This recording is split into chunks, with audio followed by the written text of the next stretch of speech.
Actually, the wonderful thing for me was hearing all of the people who were talking about Indigenous artists and emotions from a completely different tradition. And in fact, I was thinking at the end, maybe we should call it histories of emotion instead of history of emotion, because I think there's a trans-historical part of emotion that interests me a lot, and something that's transcultural.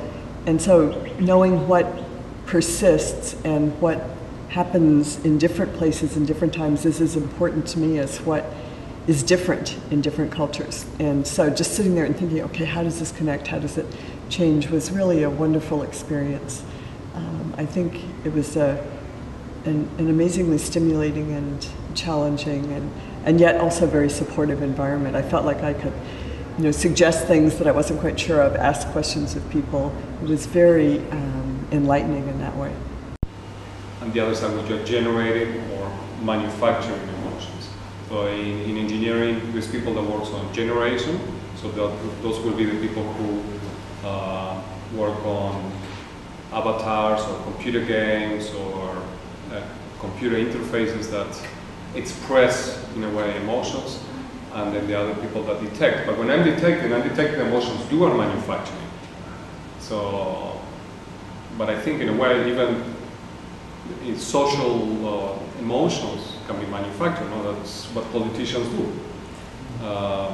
You just want this group to move in a particular way, and you're manufacturing a social emotion. So even a social emotion can be manufactured, I think.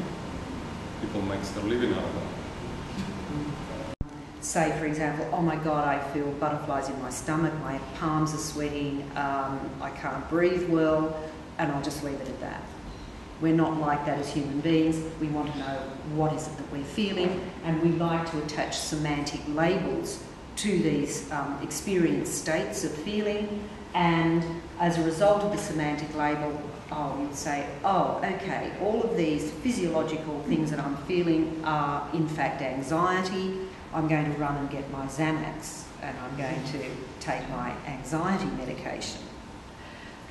Well, my interest is really in the way in which popular culture forms portray the authenticity of emotional interaction. And what was wonderful about the collaboratory for me was the historical perspectives that it provided and the cross-disciplinary perspective. It was really quite an eclectic mix of people from disciplines and historical periods. But I thought together it created a constellation of ideas and approaches to thinking about the social role of emotion and the social construction of emotion.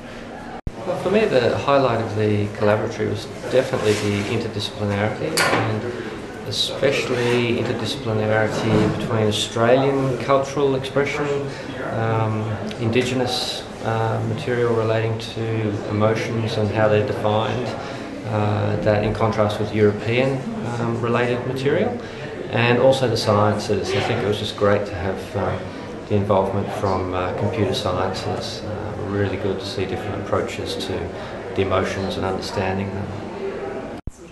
There are so many different restatements of the Dido thing in different musical forms, with the musical things being kind of used to support that message and to communicate to the audience. So there's a there's a kind of work is done by both sides to actually kind of understand what's going on, whereas this is so very one-sided in that you only have aggression on one side and fear on the other, and what's unspoken is the opposite, which is the aggression from the colonists and the fear of the Indigenous people that's unspoken, but it's sort of underlying that. So I think the idea of the role of language in and glossing between languages, whether they're different modalities of performance or whether they're different sort of ways of speaking, is something that's really brought out by the contrast of the two modes. So. I found the conversations interesting, but part of what made them interesting was the way in which they raised additional questions.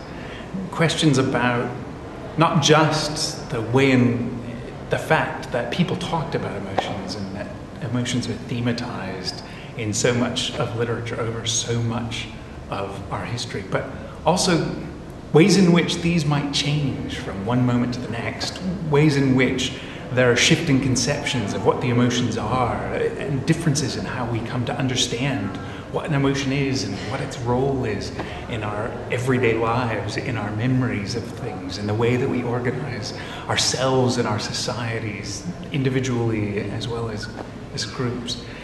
And those are questions that I continue to find myself wanting to wrestle with as a result of the conversations that have taken place over the past 2 days.